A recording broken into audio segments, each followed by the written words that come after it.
In 1854, inside a quiet Charleston probate office, a single document shattered everything white Southern society believed about power, bloodlines, and ownership.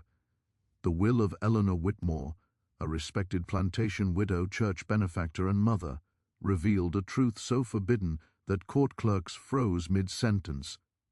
Her entire fortune, thousands of acres, her townhouse, her silver, her name itself, had been left not to her son, but to a man listed in her property ledger as item number 27, a slave. And as the courtroom filled with whispers, one question poisoned the air: what kind of relationship could make a woman erase her own child and crown the man she owned? Before anyone in that Charleston probate office had time to understand what was happening, the atmosphere itself seemed to change, as if the air had thickened under the weight of a truth that was never meant to be spoken aloud. And it is here, right at this moment, before the damage fully unfolds, that we welcome you to the Black Timeline, a place where history's sealed doors are forced open. If stories like this matter to you, if you believe the past still whispers warnings into the present, subscribe to the channel, hit the bell icon, and stay with us until the very end, because what began with a single sentence read from a will would unravel an entire social order built on silence and denial. And the clerk, an aging man who had read thousands of documents without ever flinching, paused as his eyes traced the final lines of Eleanor Whitmore's testament, his lips parting slightly as if his body recognized danger before his mind could catch up. And when he spoke again, his voice lacked the usual mechanical certainty of law, instead trembling with disbelief as he confirmed that Eleanor Whitmore, widow of Henry Whitmore, benefactor of St. Michael's Church, owner of 2,300 acres and dozens of enslaved souls, had bequeathed her entire estate to a man identified in her own plantation ledger as Marcus, male, age approximately 36, item number 27, a designation that reduced a living, breathing human being to inventory, and yet here it was, elevated by ink and seal into something unthinkable, inheritance. And for several seconds no one moved, because in that room sat judges, lawyers, plantation heirs, and white citizens who understood instinctively that this was not merely a dispute over property, but a rupture in the very logic that governed their world. For if a slave could inherit, then ownership was no longer sacred, lineage no longer pure, and the comforting illusion that power flowed naturally from whiteness began to crack. And Thomas Whitmore, Eleanor's only legitimate son, felt that crack like a blade pressed against his throat, his face flushing as though the blood itself rejected what it was hearing. Because this was not just disinheritance, it was erasure,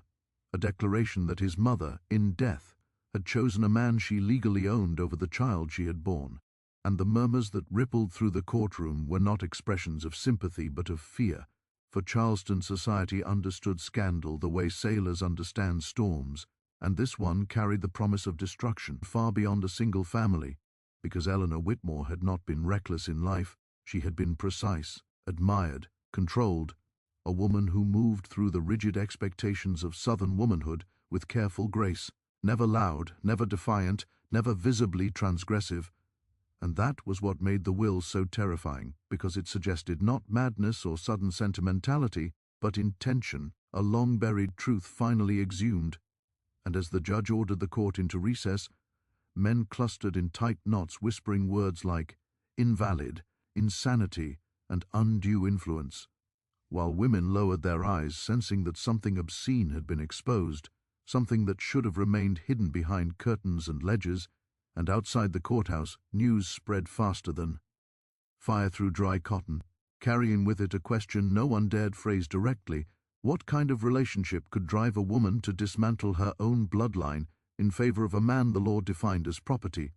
And to understand why this question struck so deeply, we must go backward into the carefully curated life of Eleanor Whitmore herself, into a South where power was inherited through names and land, and women like Eleanor were taught early that survival depended not on justice, but on obedience refined into elegance.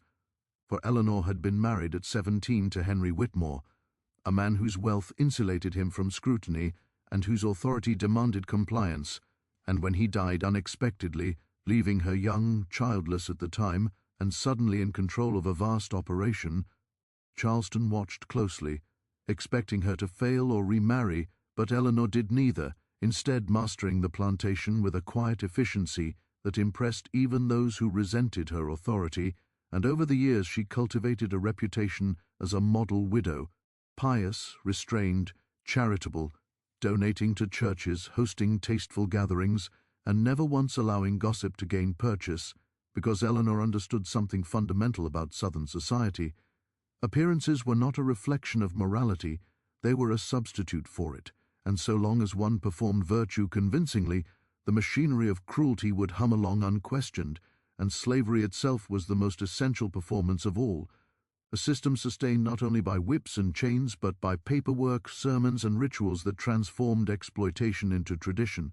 and Eleanor excelled at this performance, keeping meticulous records, maintaining order, and rarely involving herself directly in punishment, delegating brutality the way one delegates unpleasant labor until the arrival of Marcus disrupted something she had not realized was fragile, because Marcus was not like the others she had owned, not in skill, not in demeanor, and certainly not in the way he observed the world around him, with an intelligence that refused to flatten itself into submission, and from the moment his name was entered into the ledger as item number 27, something invisible began to shift within Eleanor's carefully ordered universe, though she would not have named it then, because to name it would have been to acknowledge its danger, and so she did what people of her position always did when confronted with contradiction. She rationalized, telling herself that her interest in Marcus was practical, that his aptitude with numbers made him useful, that his calm efficiency justified special assignments, and when she began calling him into the main house under the pretense of assistance, she assured herself that this was benevolence, even progress, never once asking whether kindness without freedom was merely cruelty dressed in softer language. And as months turned into years, and Marcus became indispensable to the functioning of her estate, the boundaries that defined their relationship grew increasingly abstract, maintained outwardly but eroding internally, because Eleanor began to see Marcus not as property, but as proof that the system she relied upon was fundamentally dishonest, and this realization frightened her, because if slavery was a lie, then her wealth, her comfort, her identity were built on that lie, and it was far easier to reshape one enslaved man into an exception than to confront the entire structure that oppressed him. And so Eleanor created a private mythology in which she was different from other owners, kinder, more enlightened, a woman burdened by circumstance rather than empowered by it, and it was this mythology that would eventually give birth to the will that stunned Charleston, because Eleanor convinced herself that redemption could be achieved quietly, legally, after death, without ever publicly dismantling the system that made her powerful. And as the courtroom prepared to reconvene, as lawyers sharpened their arguments, and Thomas Whitmore steeled himself for a battle that would define his inheritance and his pride, the stage was set not merely for a legal confrontation, but for the exposure of a moral catastrophe decades in the making, one that began not with the reading of a will, but with a woman's decision to believe that love, or guilt, or fear, could exist cleanly within chains, and that belief, more than any single document, would become the true subject of judgment in the days to come. When the court reconvened, the damage had already been done, because Charleston was not a city that waited for verdicts to form opinions, and by the time the judge called the room to order, Eleanor Whitmore's name had been quietly rewritten in parlors and drawing rooms across the city, transformed from respectable widow into whispered warning, and as Thomas Whitmore took his seat at the plaintiff's table, his posture rigid with inherited entitlement, he was already rehearsing the story he intended to sell to the court, that his mother had been manipulated, deceived, possibly unwell. But beneath that performance churned something darker and far less manageable, the terror that his mother had seen him clearly and chosen, with deliberate cruelty, to reject him, and while Thomas prepared to fight for land and money, Marcus waited in a holding room at the back of the courthouse, guarded not because he posed a threat, but because his very presence unsettled the building, for he embodied an impossibility the law had never fully confronted. A man reduced to property, who now stood at the center of a legal storm powerful enough to redraw the boundaries of ownership itself, and as he sat there, hands folded calmly in his lap, He thought not of inheritance but of Eleanor, of the strange, contradictory woman who had once stood at the center of his captivity and had now placed him in unimaginable danger. Because whatever the court decided, his life would never return to the quiet invisibility that had once protected him. And this was the true cruelty of Eleanor's final act. Not that she had given him everything, but that she had exposed him to a world that would never forgive him for receiving it. And to understand how they arrived at this moment, the courtroom would soon begin excavating a history Eleanor Whitmore had spent nearly 2 decades carefully burying,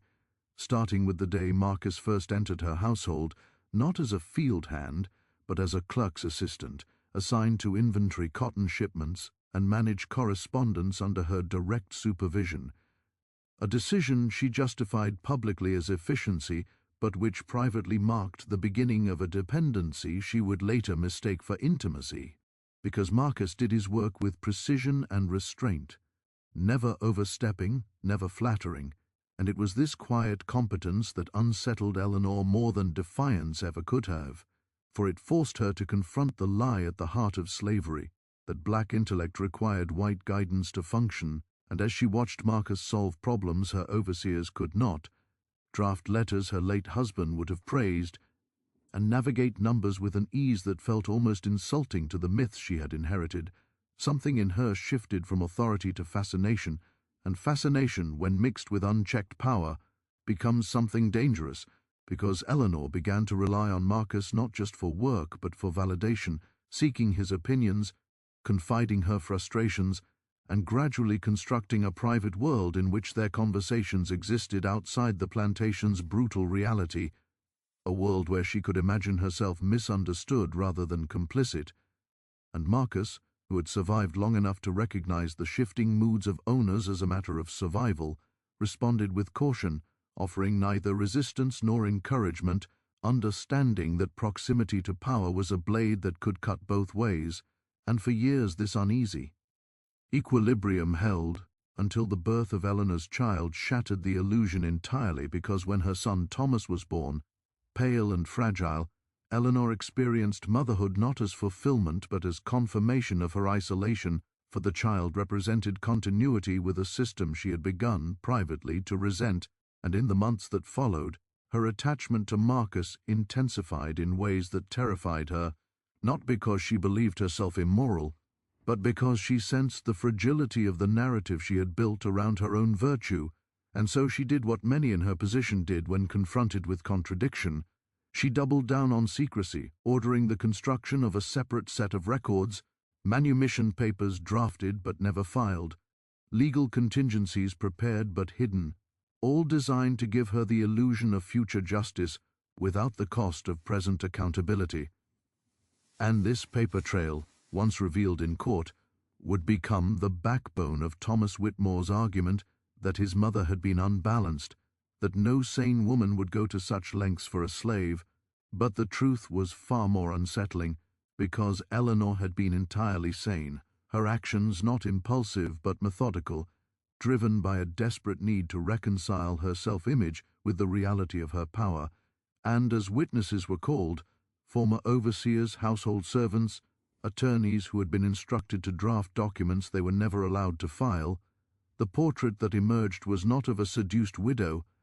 but of a woman attempting to engineer absolution through legal trickery, and each testimony chipped away at the genteel mask Charleston had placed over its own cruelty, revealing the rot beneath, because the more the court learned, the clearer it became that Eleanor had understood exactly what she was doing, and that her decision to leave everything to Marcus was not an act of love in the romantic sense, but an act of control extending beyond death, a final assertion of power disguised as generosity. And Marcus, listening from his guarded seat, felt the weight of this realization settle heavily in his chest, because he had never asked for this inheritance, never trusted Eleanor's promises, and had lived every day knowing that any perceived favor could be revoked with a word, and now the court spoke his name not as a person but as a problem, an anomaly to be corrected, and Thomas seized upon this, framing his argument around the preservation of order, insisting that if the will were upheld, it would encourage disorder, undermine the sanctity of property, and embolden enslaved people to imagine themselves as equals, and though he never said Marcus's name with cruelty, the implication was clear. This man represented chaos, and chaos had no place in Charleston's carefully arranged hierarchy, and yet the defense countered with something unexpected, not a plea to emotion but a cold recitation of law, pointing out that Eleanor Whitmore had acted within her legal rights, that no statute explicitly forbade a slave from inheriting, only complicated the execution of such an inheritance, and this technicality terrified the court because it exposed the fact that slavery, for all its violence, was held together by gaps and contradictions, spaces where humanity leaked through despite the system's best efforts. And as arguments stretched into days, the courtroom became a theater where Charleston was forced to watch itself reflected honestly for the first time, a city that preached morality while monetizing bondage, that condemned taboo relationships while institutionalizing far greater sins. And in the midst of this reckoning stood Marcus, silent, composed, bearing the burden of a legacy he had never sought, knowing that whatever the verdict, Eleanor Whitmore's final act had ensured one thing: her story would no longer belong to her, and his life would forever be defined by a will written not to free him, but to ease her conscience, and as the judge prepared to sue a ruling that would reverberate far beyond the walls of the courthouse. Charleston held its breath, not because it feared injustice, but because it feared the truth that injustice had always required their participation, and that truth, once spoken aloud, could never be fully silenced again. As the judge's gavel hovered above the bench, the courtroom seemed to contract around the people inside it, as if the walls themselves understood that whatever was decided next would ripple far beyond Charleston's polite facades and into the fragile architecture of its social order, and before the ruling could be delivered, the court allowed one final round of testimony that would expose, in excruciating detail, the years Eleanor Whitmore had spent constructing a secret life that ran parallel to her public one, because buried among her effects, found not in her desk but sealed behind a false panel in her wardrobe, were letters never sent, journals written in a hand that grew increasingly erratic, and memoranda addressed to attorneys who were instructed to prepare documents and then destroy their copies. And when these writings were read aloud, they did not reveal madness, but calculation layered with fear. A woman documenting her own moral negotiations in a society that had offered her wealth without wisdom, power without accountability, and righteousness without compassion. And through her words the court learned how Eleanor had come to see Marcus not merely as a man, but as a mirror, reflecting back the contradictions she could no longer ignore, because she wrote of watching him read by candlelight after completing a full day's labor, of hearing him quietly correct arithmetic errors made by white clerks who dismissed him as incapable, and of the night she realized that her authority over him was the only reason his brilliance had not already destroyed the myths upon which her world depended. And this realization did not lead her to free him, because freedom would have required her to relinquish control, but instead led her to tether him more tightly to her orbit, granting privileges framed as kindness while ensuring his survival remained dependent on her favor. And as these passages were read, murmurs spread through the gallery, not of sympathy, but of discomfort, because Eleanor's words exposed what Charleston preferred to leave unspoken, that slavery thrived not only on cruelty, but on intimacy distorted by ownership, on relationships that blurred into something unnameable and then were weaponized to preserve power.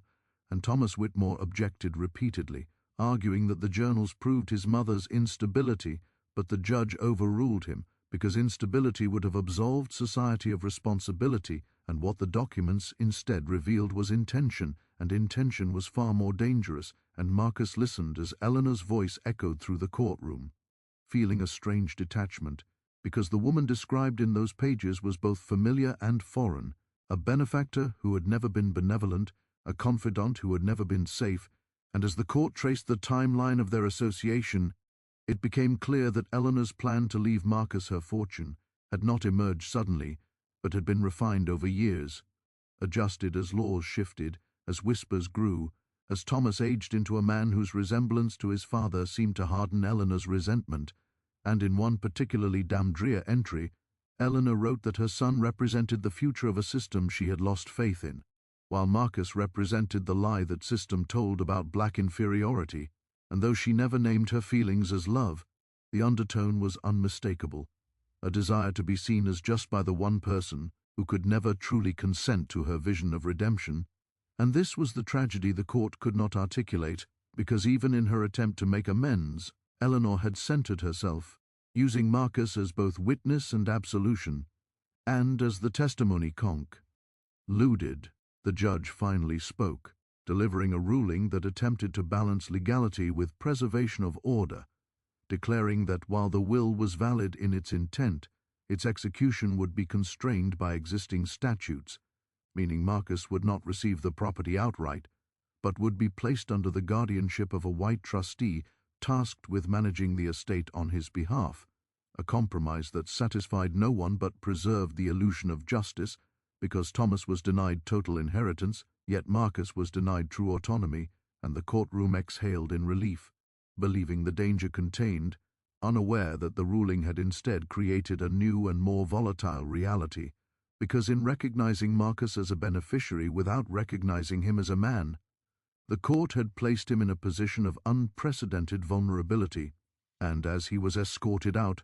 no longer merely a slave but not quite free, the eyes upon him were no longer indifferent but calculating, assessing what he represented, a crack in the wall, a precedent that could be exploited or destroyed.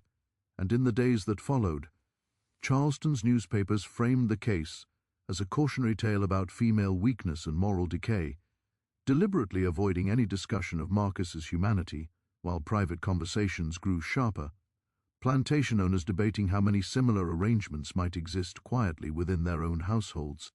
and Marcus was relocated to a small house on the edge of the estate, technically removed from the fields but surrounded by watchers, his movements logged, his correspondence monitored, because, while the court had denied him freedom, it had inadvertently made him visible, and visibility was a form of exposure that slavery was never designed to withstand. And as Marcus navigated this new existence, he felt the weight of Eleanor's legacy pressing upon him, not as gratitude but as danger, because every gesture of control she had disguised as care now manifested as a trap he could not escape. And when whispers reached him that Thomas Whitmore had begun meeting with attorneys to challenge the trusteeship, exploring ways to declare Marcus legally incompetent, the reality became clear. Eleanor's attempt at posthumous redemption had not ended her domination over his life, but extended it indefinitely, binding him to her estate, her son, and her unresolved guilt. And yet within this suffocating framework, something unexpected began to take shape, because the very scrutiny meant to contain Marcus introduced him to others who recognized the significance of his position: free black men, abolitionist sympathizers, and even a few white lawyers who understood the power of precedent. And they began to speak to him in cautious tones about strategy, about patience, about the possibility that his case could become a wedge against the legal contradictions of slavery itself. And for the first time, Marcus allowed himself to imagine a future not defined by Eleanor's choices, but the path forward was perilous, because every step toward autonomy risked provoking a backlash far more violent than the courtroom drama that had brought him here. And as Charleston settled back into its routines, convinced it had neutralized a scandal, the truth lingered beneath the surface, that a woman had tried to buy redemption with land and money, that a man had been forced to carry the weight of her conscience, and that the system that claimed to resolve their story had only postponed its reckoning, because what Eleanor Whitmore had exposed could not be undone by legal compromise. And as Marcus stood at the threshold of a life neither enslaved nor free, the question no longer belonged to the court, but to history itself: could a society built on ownership survive once ownership began to contradict itself, or would it, like Eleanor's carefully curated legacy, collapse under the weight of truths it had spent generations refusing to name? In the weeks after the ruling, Charleston settled into a tense quiet that felt less like resolution and more like the pause before something irreversible, because the compromise the court had engineered, placing Marcus under trusteeship rather than granting him freedom, created a liminal state that neither the law nor custom knew how to manage, and it was within that uncertainty that pressure began to mount from every direction at once, as Thomas Whitmore, humiliated yet not defeated, leveraged his connections to undermine the trustee assigned to the estate, quietly suggesting incompetence, impropriety, even abolitionist sympathies, while plantation neighbors who had once nodded politely at Eleanor's carriage now avoided the Whitmore gates altogether, fearful that proximity to scandal might invite scrutiny of their own ledgers, and Marcus, living in the small house at the estate's edge, felt the eyes of the city upon him more acutely with each passing day, because he had become a symbol without consent. A test case that threatened to expose how fragile the logic of ownership truly was, and though the trustee assured him that his safety was a priority, safety proved to be an abstract concept in a society where law bent to convenience, and rumors soon reached Marcus that anonymous letters had begun circulating among Charleston's elite, warning that the Whitmore precedent must be crushed before it inspired others, and these whispers were not idle, because one evening, as Marcus returned from a meeting with a free black carpenter who had offered quiet advice about mobility and documentation,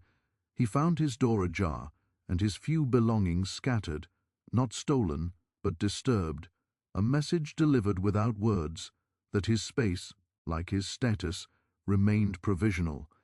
And yet, even as fear tightened around him, Marcus noticed a subtle shift in how some people spoke to him, particularly those on the margins of power. Because clerks lingered longer in conversation, dock workers nodded with recognition, and free black women passing in the market met his eyes with a mixture of caution and hope, as if his survival might signal the possibility of something unspoken but long desired, and it was this duality, threat and promise, that defined his days, forcing him to measure every step, every word, because while Eleanor's will had bound him to her estate, it had also inadvertently granted him a sliver of leverage, a legal acknowledgement that could be expanded or extinguished depending on how the coming months unfolded. And when the trustee finally disclosed that Thomas had filed a petition to declare Marcus legally incapable of managing property due to moral dependency, the true shape of the battle became clear, because the argument was not that Marcus lacked intelligence or industry, but that his proximity to Eleanor had rendered him unfit for autonomy, a perverse logic that transformed victimization into evidence of unworthiness. And as preparations began for another hearing, Marcus was advised by those few allies he trusted to remain silent publicly, to let the law speak for him, yet silence carried its own danger, because narratives left unattended were quickly filled by those with the loudest voices, and Charleston's newspapers seized the opportunity to reframe the story once again, now portraying Marcus as a passive instrument of Eleanor's delusions, a man elevated beyond his station by feminine weakness rather than by merit or humanity. And this portrayal inflamed tensions among the enslaved population, some of whom feared retaliation should Marcus's case provoke harsher controls, while others saw in him a rare opening through which the rigid architecture of slavery might finally crack, and the plantation itself reflected this instability. As overseers tightened routines, gatherings were discouraged, and whispers of discipline circulated like a warning bell, because power, once questioned, responds not with reflection but with force. And yet, despite the growing hostility, Marcus found resolve hardening within him, not born of ambition but of exhaustion, because he understood that to retreat now would not restore safety but merely confirm the narratives arrayed against him. And so, when approached discreetly by a white attorney known for navigating the gray spaces of property law, Marcus agreed to prepare a statement, not to be read aloud, but to be entered into the record should the petition advance, detailing his contributions to the estate, his management of accounts, and the conditions under which Eleanor had come to rely upon his judgment,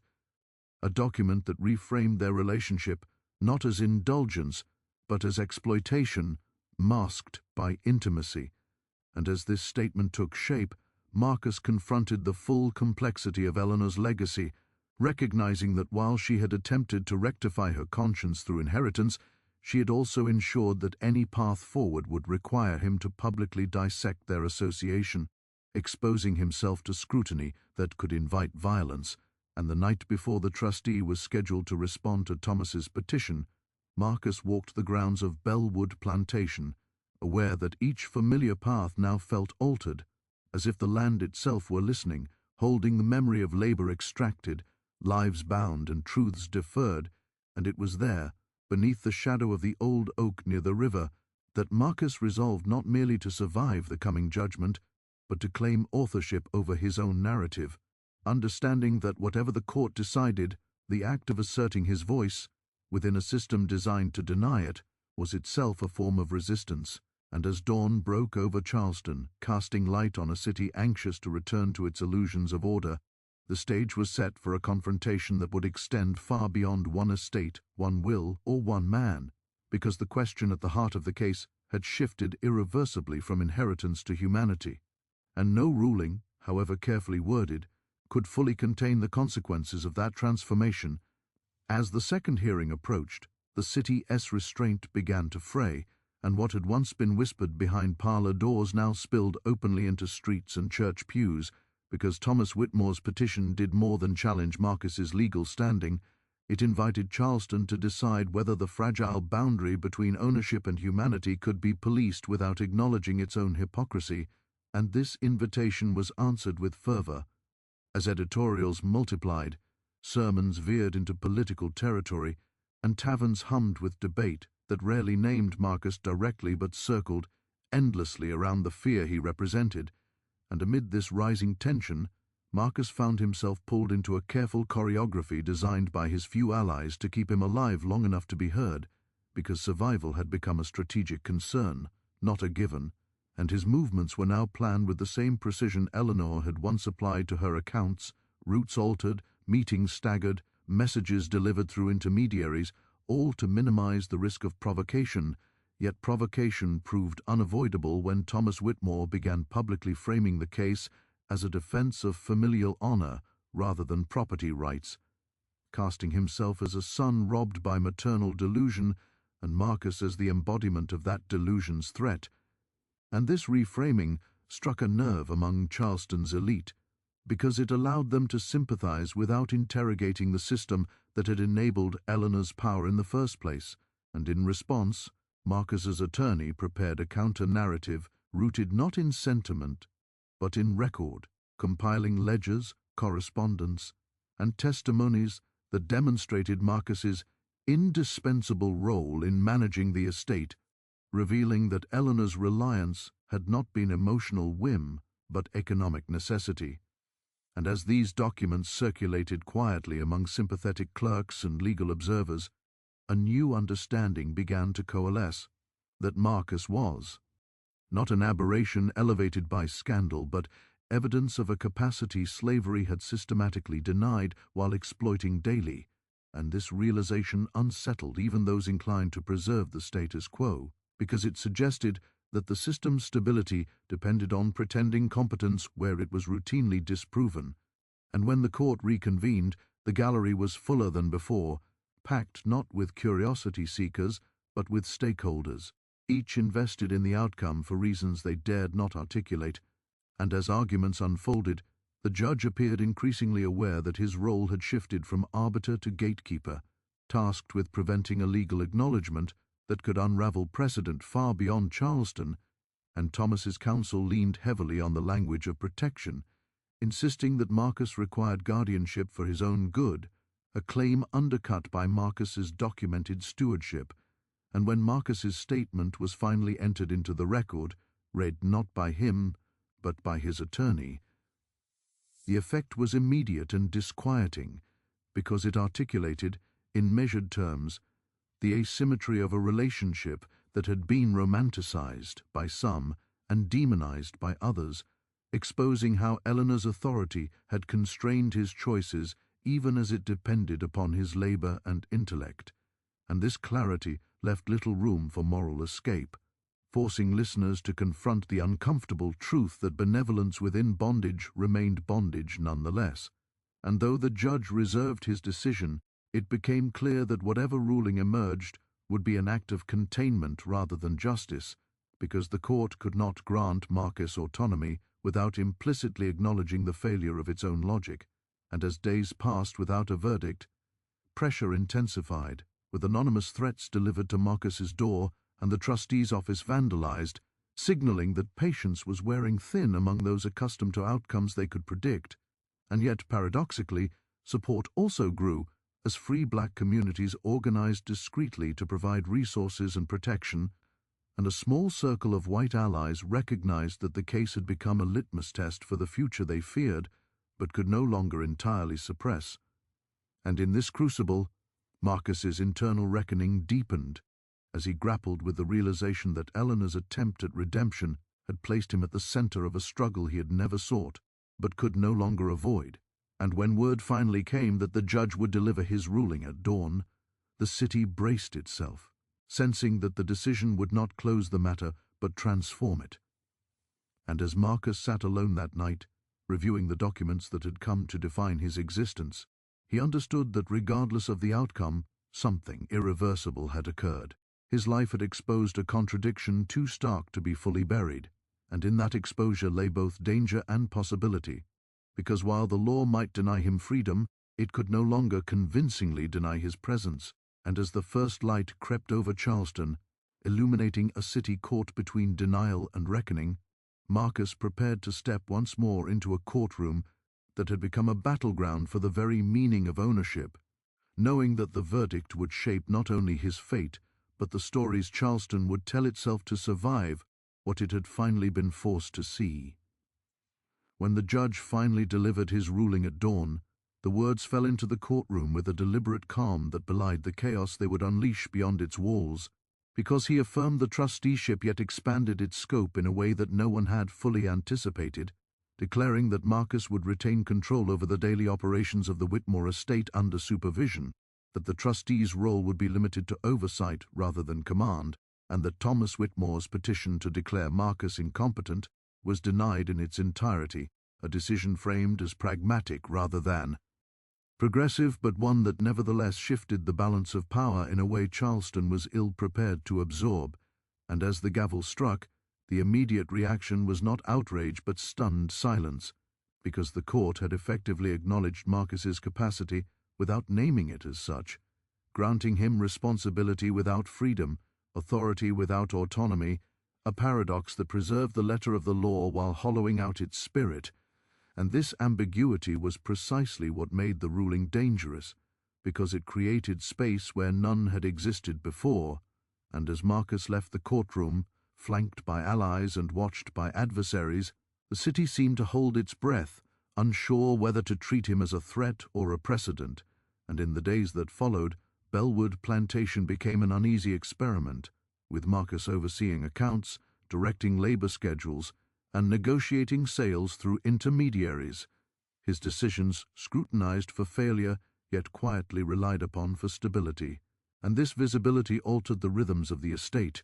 as enslaved workers observed the subtle shifts in authority with cautious curiosity, recognizing that while Marcus's position did not free them, it disrupted the narrative of absolute white control that had governed their lives, and this disruption did not go unnoticed by neighboring plantation owners, some of whom sent emissaries under the guise of business inquiries to assess whether Marcus's competence was genuine or merely tolerated, while others hardened their practices, determined to prevent any similar erosion of hierarchy within their own domains. And Thomas Whitmore, nursing his defeat, redirected his resentment into quieter channels, cultivating relationships with legislators and editors,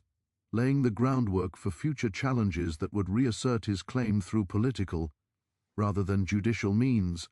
And Marcus, aware that his position remained precarious, adopted a strategy of meticulous restraint, ensuring that every ledger balanced, every transaction documented, because excellence had become both his shield and his burden, requiring constant vigilance lest a single error be seized upon as proof of unfitness.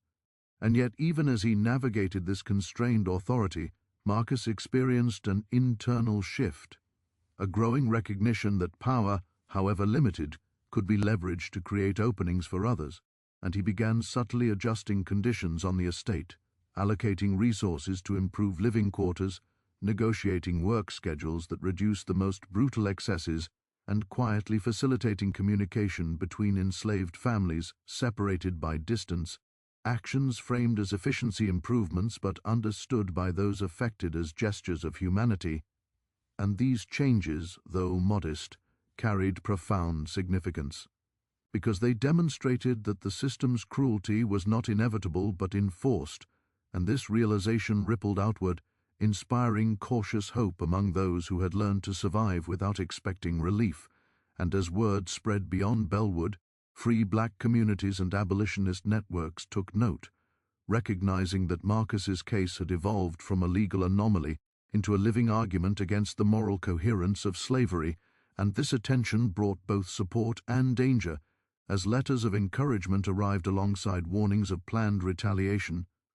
And one evening, as Marcus reviewed correspondence by lamplight, he discovered an unsigned note slipped beneath his door, advising him to remember his place and warning that accidents were common along the river road,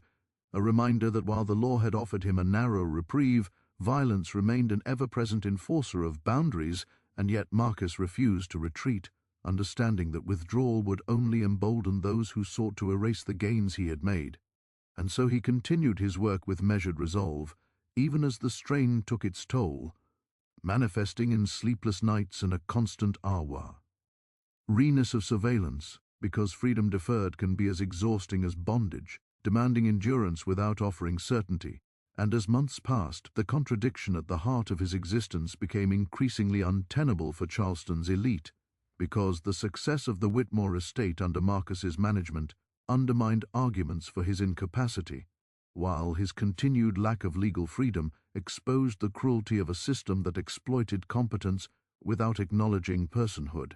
And this tension began to fracture alliances, as some pragmatic voices suggested incremental reforms to prevent further embarrassment, while hardliners called for decisive action to restore order, and Marcus found himself once again at the center of a struggle he had not chosen but could not escape, aware that the path ahead would demand not only resilience but strategy, because the space he occupied, between enslavement and autonomy, was narrowing, and the forces arrayed against him were unlikely to tolerate its existence indefinitely. And as Charleston's summer heat settled over the city, thick with unspoken conflict, Marcus prepared for the next phase of his journey, understanding that the true test of Eleanor Whitmore's legacy was not the wealth she left behind, but the courage it demanded of those forced to carry its consequences. And as he stood at his window, watching the river reflect a sky heavy with impending storms, he knew that whatever came next would determine whether the fragile gains achieved through compromise could endure, or whether the system would reassert itself with renewed ferocity, determined to erase the contradictions Marcus had made impossible to ignore. As summer gave way to a restless autumn, the atmosphere around Bellwood Plantation thickened with a sense of inevitability,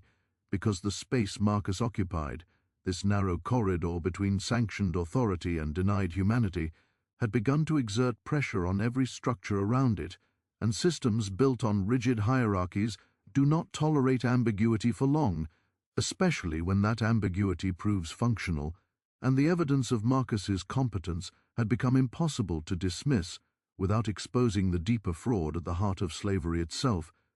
So resistance shifted from overt legal challenges to quieter, more insidious strategies designed to make his position untenable without ever returning to court.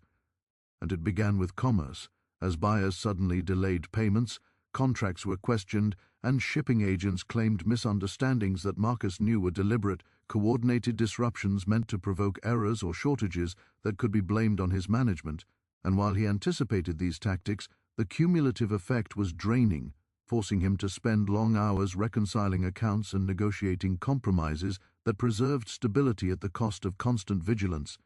And yet, each obstacle overcome only deepened the resentment of those who had hoped for failure, because Marcus's success now threatened not only Thomas Whitmore's inheritance, but the ideological comfort of a city invested in the belief that control and competence were inseparable from whiteness.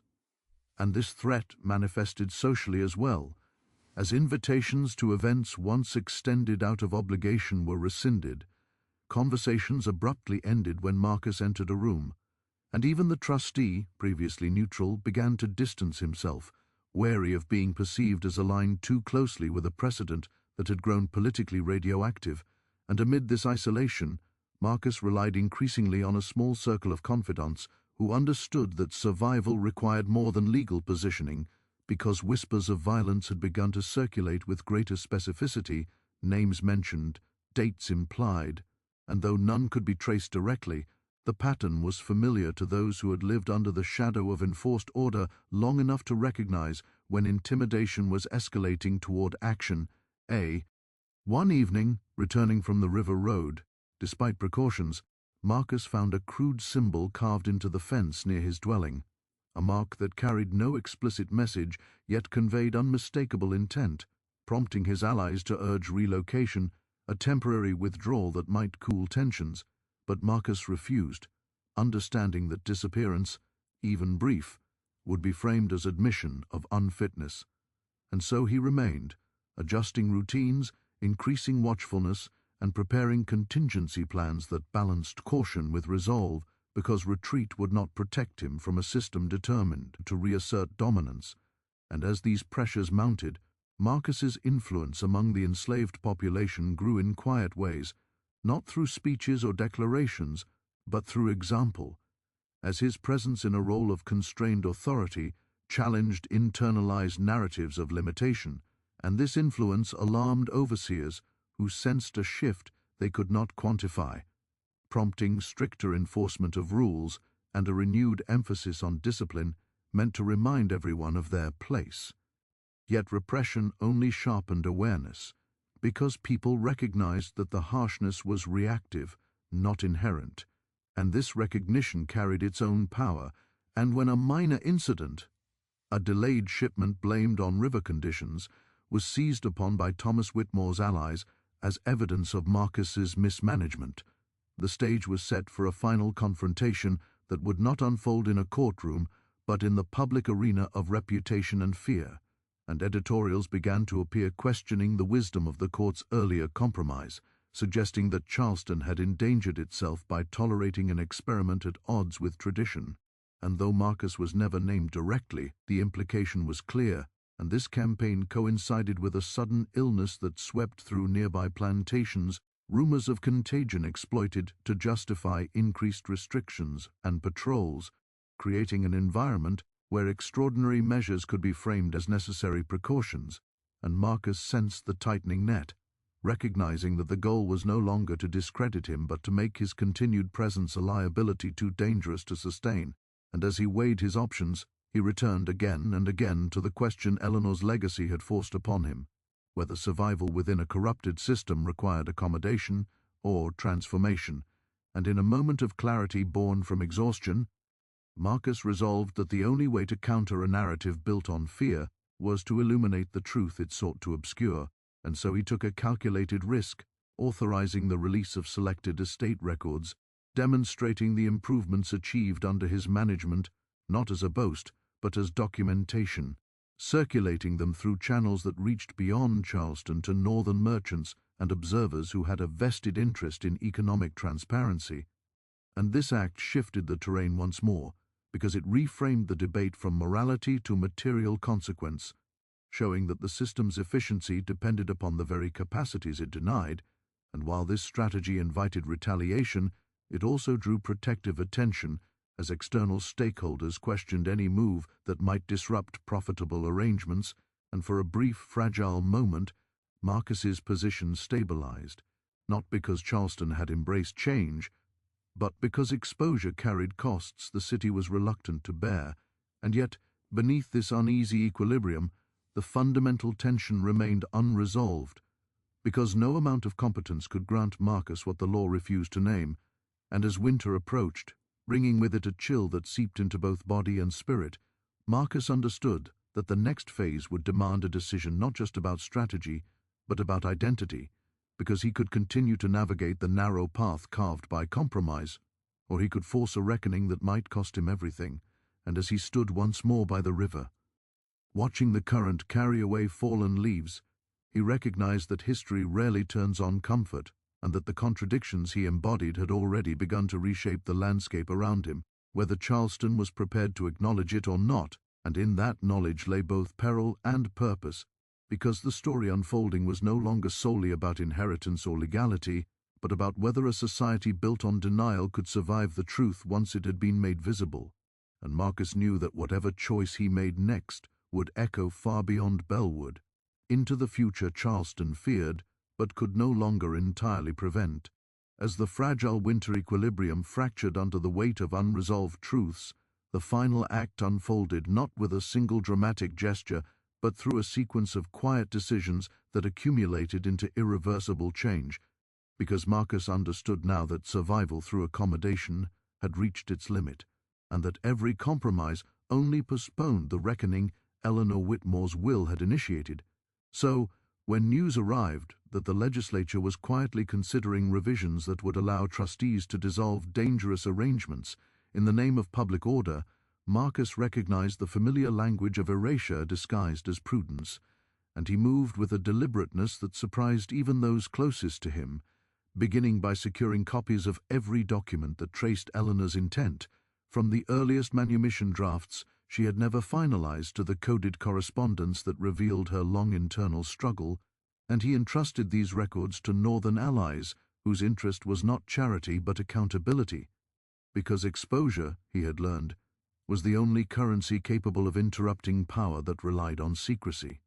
And as these documents began circulating beyond Charleston, they ignited conversations that could not be easily contained, because they exposed not only a scandal of inheritance, but a ledger of hypocrisy in which law, morality, and profit were intertwined beyond separation. And while local papers attempted to dismiss the materials as misinterpretations, their denials rang hollow against the precision of Eleanor's own words, which described a woman who understood too late that affection without justice was another form of possession, and this public reframing forced Charleston's elites into a defensive posture, because the question was no longer whether Marcus deserved what he had been granted, but why a system that depended on his labor and intellect insisted on denying his humanity.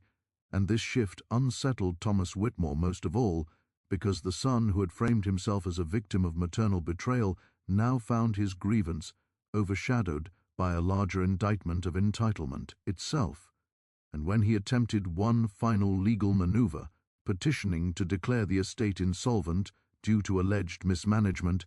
he was met with resistance not from moralists, but from creditors who had come to trust Marcus's stewardship, and this coalition of interests effectively neutralized Thomas's claim, leaving him isolated and embittered, a casualty not of injustice, but of a world that had momentarily chosen coherence over tradition. And yet Marcus knew that such victories were conditional and temporary, because the architecture of slavery was resilient precisely because it could absorb contradiction without collapsing. So he made the decision that would define his legacy, quietly arranging for his departure from Bellwood under the guise of extended travel to negotiate contracts, but in truth, orchestrating a transfer of authority to a consortium that diluted individual control and reduced the symbolic threat his singular position represented. And on a cold morning before dawn, he left the plantation, not as a fugitive, but as an executor of change,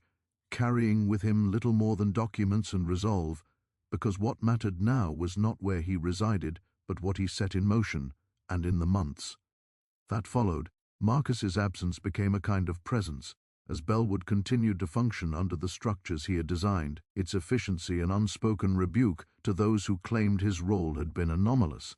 While beyond Charleston his story took on a life of its own, debated in pamphlets and sermons as an example of the moral impossibility at the heart of ownership. And though no immediate revolution followed, something subtler occurred, as individuals began to question the stories they had been taught about capacity and control, and this questioning, Marcus believed, was the true inheritance Eleanor had attempted to leave. Not wealth or land, but a disruption of certainty. And years later, when the nation would be forced into a reckoning far more violent and comprehensive than any courtroom battle, the echoes of such disruptions would resurface, reminding those who listened that the past had offered warnings long before it demanded blood, and Marcus himself would live to see neither full justice nor complete erasure, occupying instead the uneasy space reserved for those who move history without mastering it. and when he reflected on Eleanor in his final years, he did so without absolution or condemnation, understanding that her gesture had been both an act of conscience and a confession of failure. Because love that accepts chains until death is not redemption, but recognition delayed beyond usefulness, and yet even delayed recognition can fracture silence, and in that fracture, others may find a path forward, and so the story of the plantation mistress who left everything to a man she owned does not resolve into simple moral accounting, because it was never about generosity or betrayal alone, but about a system that corrupted every relationship it touched, turning affection into leverage and repentance into spectacle. And if there is any lesson to be drawn from Marcus's final choice, it is that liberation is rarely granted cleanly, and that those who navigate oppression must often choose between visibility and survival, knowing that either path carries loss. And as we close this chapter, remember that histories like this were buried not because they lacked significance, but because they threatened the comfort of inherited myths. And if this story challenged you, unsettled you, or forced you to reconsider what power looks like when it disguises itself as love, then take a moment to subscribe to the Black Timeline, hit the bell icon so you never miss another untold story, and leave a comment sharing how deeply this story affected you, because the past only remains buried when we choose not to speak its name, and here, together, we refuse that silence.